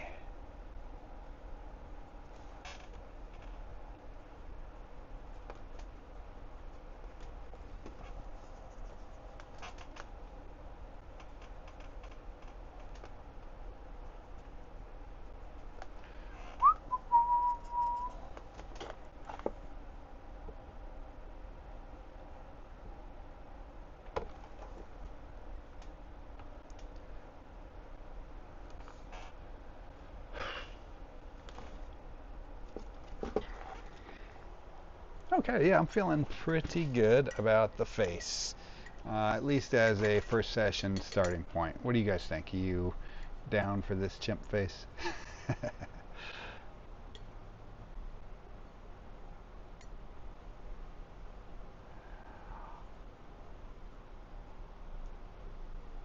I'm reading you guys' comments about the glow in the dark teeth. That would be fun. Uh, and Jennifer says, shouldn't there be some blood?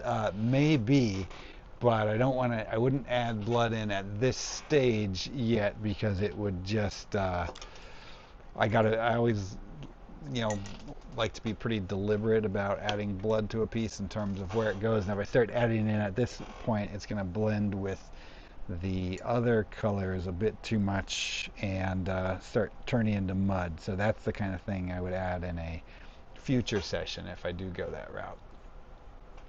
And let's see.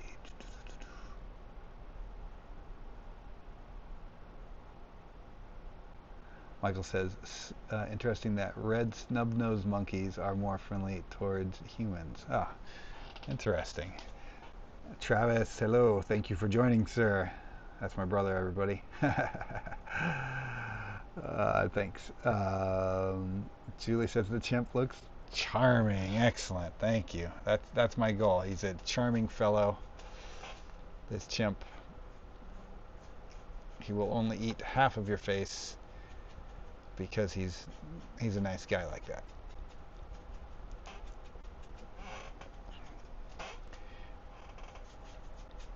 Okay, and this is just simply that transparent oxide red. Just going in there with the liquid, putting a nice thin layer on there, and then getting a little bit of the titanium white on my brush and just very light strokes, letting that blend right in, and we get some nice hair in there.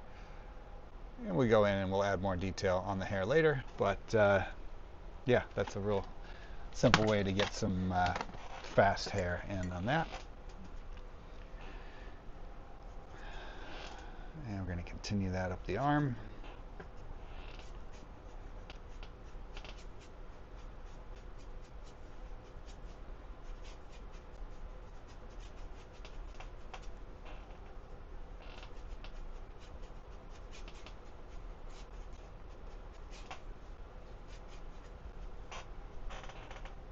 And I'm going to just take a little bit of the black and redefine the shape of that arm there, and bring in some shadows.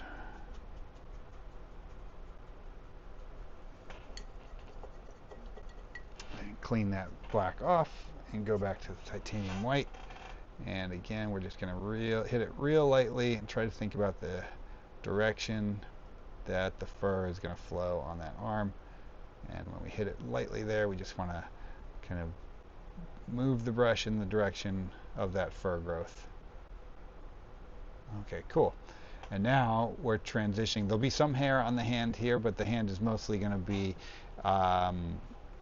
the fingers and stuff won't have hair or a lot of it, and there'll just be a thin amount of hair on top. But we're going to be using the same colors, but we won't do that same technique because we don't want this to look like a big hairy hand. But I'm going to come back to the hand and just do the other arm real quick as well. So again, take our transparent oxide red, thinned out, and just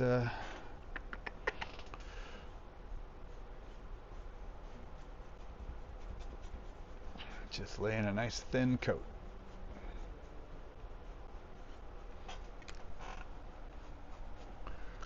And this is where the underpainting pays off, right? Because we're just putting this thin coat of red, but you can still see all the shadow and light work we did with the underpainting underneath it. So all of that work did not go to waste.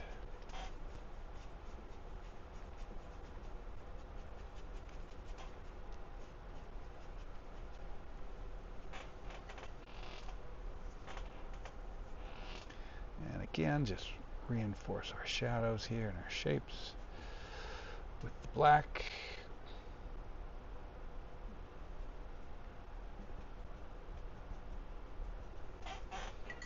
And clean off the brush, go back to our titanium white, get a bit on there, and then just very lightly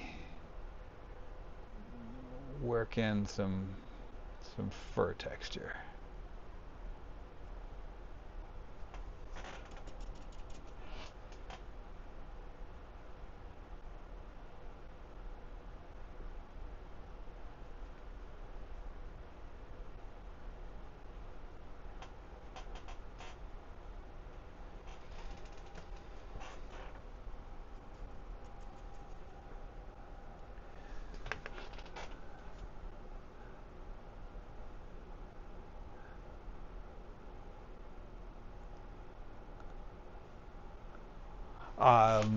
The question, Charles is being modest. He's a very talented dude.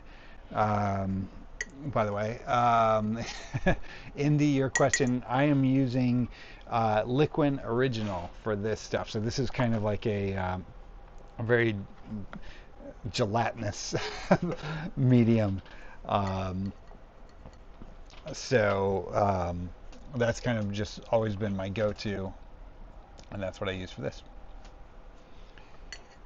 If because I did the underpainting very thin and had thinned out the paint from the underpainting with the odorless terpenoid, it had pretty much, the terpenoid had all but evaporated, and the leftover paint from that underpainting was pretty dry by the time I just attacked it there with the with the color. So that's why I was able to do that with the liquid. If your underpainting is still wet, you're just going to make a mess. So a lot of it too is just the timing and knowing when the paint is dry enough to layer up versus knowing how to wait before you start mixing in medium with it.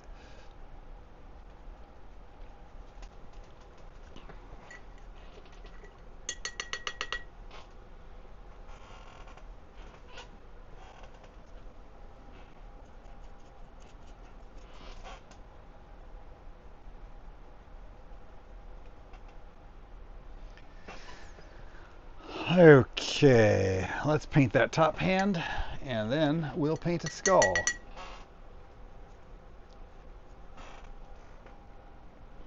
We're making pretty good time. It's only 8:40. We've only been going for an hour and 40 minutes.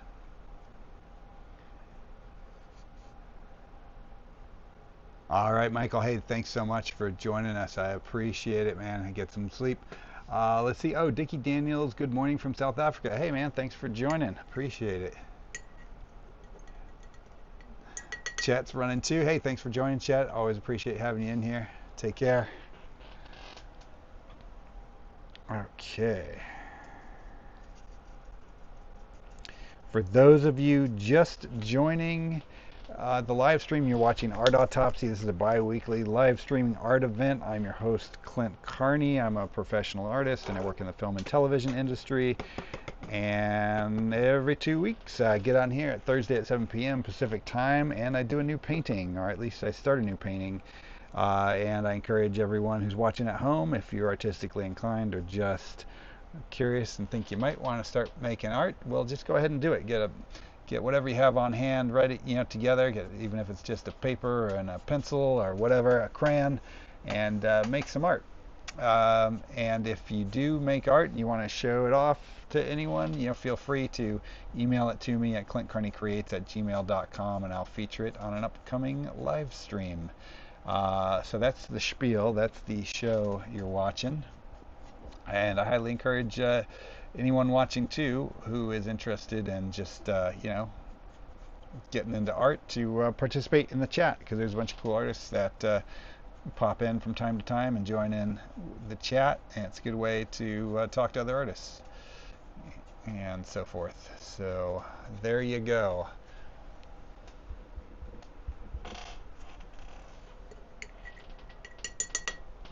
Okay, I think I put that in maybe a little bit too thick. I'm just gonna take my rag here and maybe try to wipe it off this red in some areas where I'm gonna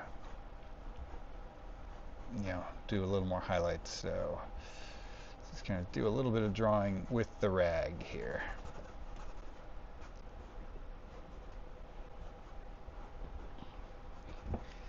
Okay, and as I mentioned before, chimp hands are pretty darn close to human hands anatomy wise. They're just a little more elongated, a little longer fingers, little longer whatever that section of the hand is called, the big the main part of the hand. But other than that, though, the anatomy it's the same. They're jointed the same way. So if you can draw human hands, you can translate that over into a chimp and just stretch them out a bit, or just fake it. No one will know the difference. So if you're just joining in the live stream too, say hi in the chat, so I know you're watching, and so everyone at home knows you're watching. Also, if I can ask a quick favor of everyone, if you wouldn't mind, please hit like on the video and even leave a comment if you want, and that just tells the Facebook algorithm that people are interested in this comment, and then they'll show it in this content, and they'll show it to more people, and that really helps me out with growing the channel and helping spread the word about making art. So I would appreciate that.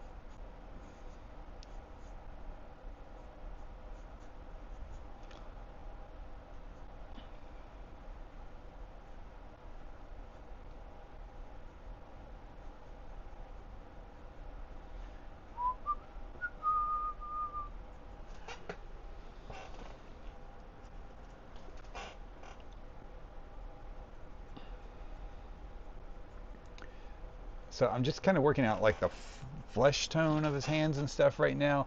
I am going to end up putting some hair on top of his hands and stuff, but I think I'm going to have to do that in another session, because if I start drawing in individual hair right here, it could real easily turn to mess with the colors I've already established, and I won't be able to wipe it off and clean it up without messing up my skin tone. So though there will eventually be hair on top of the hand, probably not in this session, just for the sake of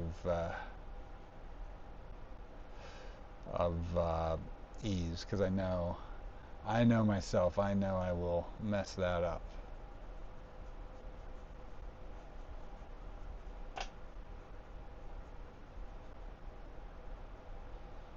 But painting is a process. It doesn't come together all in one session, at least not for me. There are plenty of artists out there that can sit down and do a painting start to finish in one session. That is very rarely how I work. Not never, but usually I prefer to spend weeks on a piece, or sometimes even months, depending. These pieces I do for Art Autopsy, I always endeavor to have them done before the next live stream, although, as some of you will know, I don't always get them done, but I always try to. So we usually do the live streams for 2 to 3 hours, depending, and then I'm usually spending another 6 to 10, sometimes more hours in between streams on these pieces, just to get them into a state where I'm happy with them.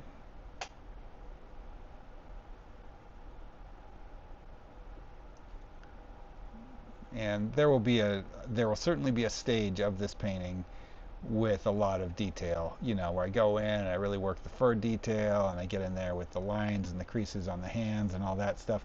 This is not that stage. This for me is the drawing stage, just getting the basic shapes in there. I'm not too precious with it yet, and I don't like getting into too much detail until I've really firmly committed to the drawing. And I know myself that although right here when I'm working on it I might feel pretty good about the drawing, once I take a day away from it and come back to it, I'm going to spot all kinds of flaws that I'm just not seeing right here. That's just the nature of the beast.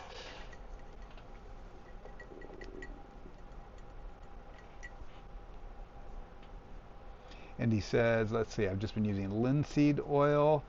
So linseed oil is good too. Linseed oil is closer to the liquid fine detail, which is the thinner liquid in terms of how it spreads with paint. The only difference is linseed oil will actually slow down your dry time on your paint, whereas liquid will actually accelerate your dry time. So as I'm mixing my paint with liquid, I know that I can come back this time tomorrow and the paint that I've mixed with the liquid is actually going to be dry, so I'll be able to work on it with another session. Whereas if you're using the linseed oil, you're actually slowing that timeline down, so it becomes more difficult to paint faster. I mean, for some people, that's the reason they do it, because they want to slow it down. For me, I like to speed it up.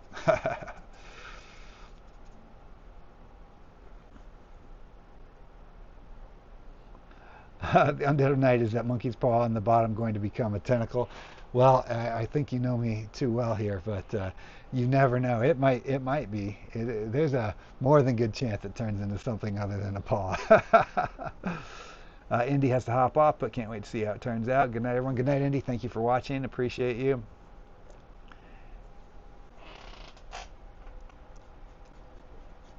And I appreciate everyone who is still watching and everyone who is hung in for the long haul on this piece.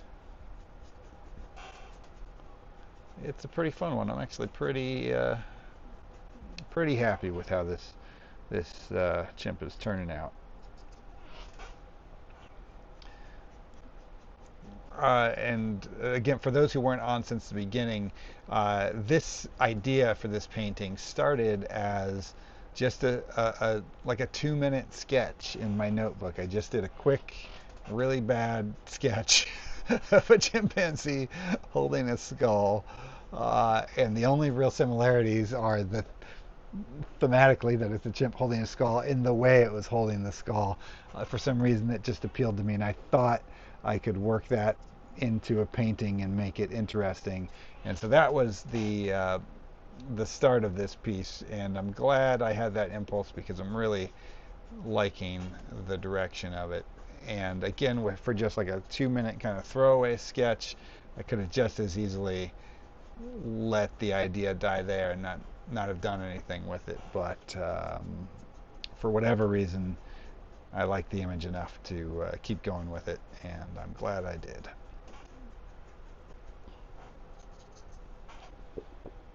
And this is just using the medium with the yellow ochre. And I'm going to take this Terra Verte, which again is the dark green from the darker green from our backdrop, and I'm mixing it with a little bit of titanium white just to create kind of like a grayish green. And I'm just going to shape the skull a little bit with that.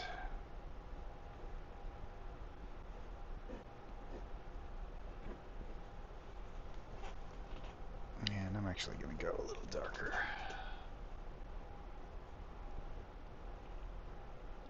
Right here, actually I probably want to go in with a little bit of this transparent oxide red just right here around the zygomatic process of the skull.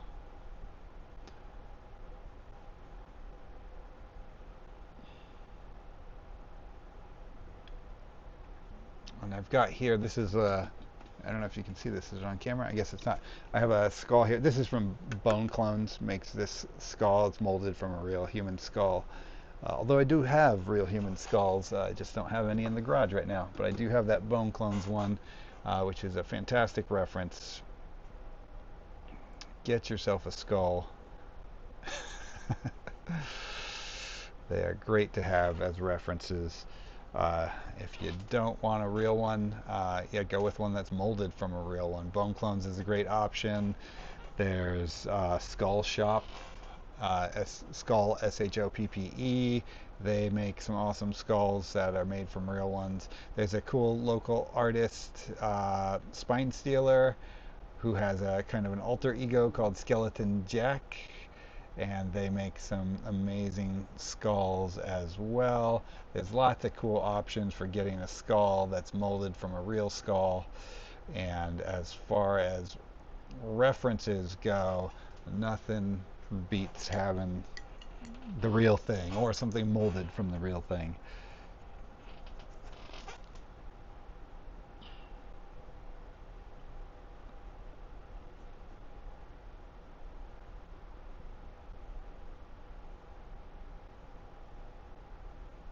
From time to time, you can even find like Halloween store skulls that are actually molded from real skulls. They're not all bad sculptures.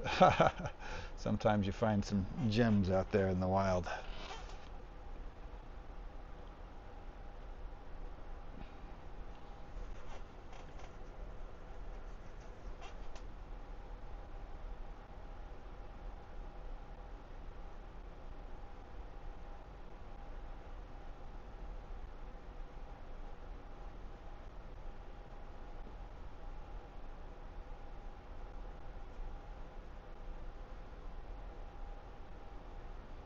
And I'm just blocking in shapes here, light and shadow. Just blocking this in. We're going to refine this later as the painting progresses over time.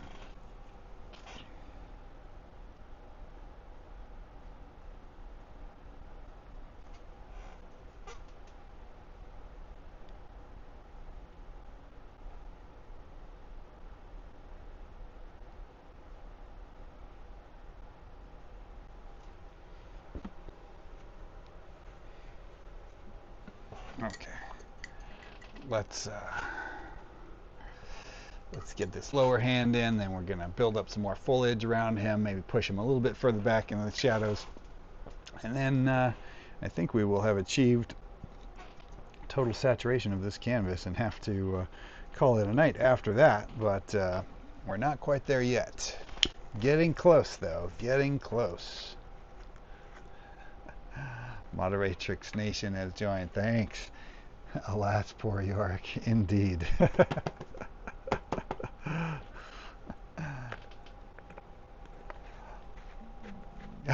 Julie says you do have one real skull in the garage.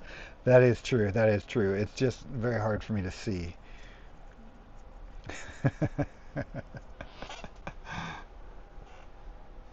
because it is in my skin suit. Okay.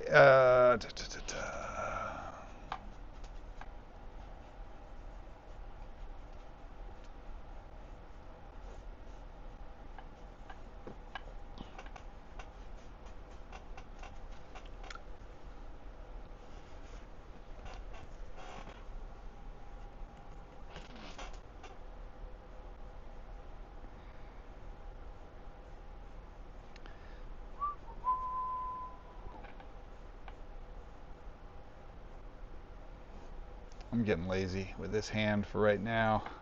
It's just because I feel the end of the night's painting session approaching on this painting, so I'm just kind of just roughing in the shapes here.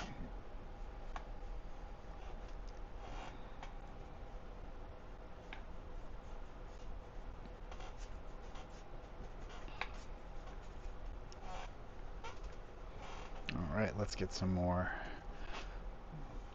vines and leaves happening here. And again, the darker green I'm using right here is Terra Verte. And then I'm going to be going in with a brighter green, which is, I got to refresh my memory here, it was going to be the permanent green light. And then the brightest green that we're going to be hitting just some kind of extreme highlights with is going to be the Holland's paint yellow green. So again, that color right there, Terra Verte. Now we come in with the permanent green light right here, which is by itself pretty vibrant.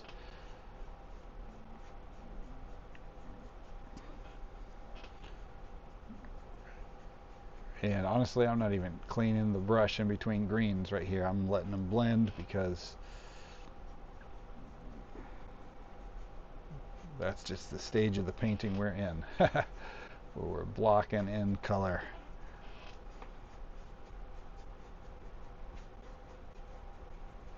And now, a little green yellow, and this is a real bright color here, and we're just going to hit it in a few little pops of light.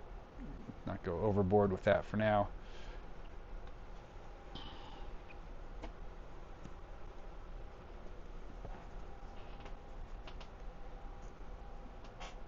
And just reinforce some of that deep black shadows in here.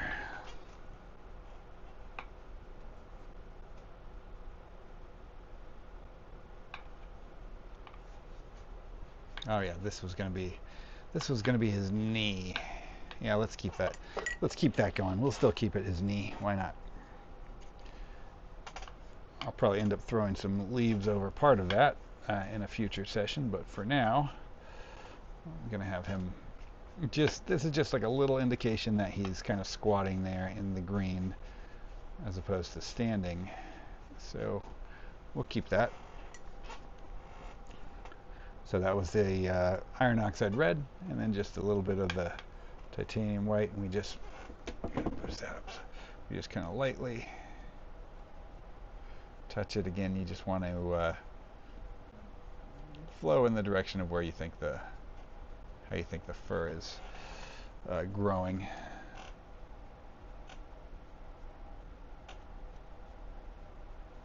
Great. And now we just got this little bit here, which we're going to fill in. And then I think we're going to have one saturated canvas. That is going to need to do some drying before we can push more paint around. But we made some pretty nice progress today. Not bad for one session. I thank you guys so much for tuning in and joining me while I paint. I hope you had a good time doing it, and I hope some of you got to make some make some art at home alongside me here. If you did, don't forget, please email me when you're done with your piece and ready to show it off. Email it to me at clintcarneycreates@gmail.com, and we'll get it going on a future stream. But for now, I'm calling it a day on this session. Yeah, there we go. All right. Thank you so much. Oh, thanks for the nice comment, Jennifer. Appreciate it. All right, that's it for tonight. I'm going to see you guys 2 weeks from now. Thank you guys so much. Hope you have a fantastic rest of your week, and I'll see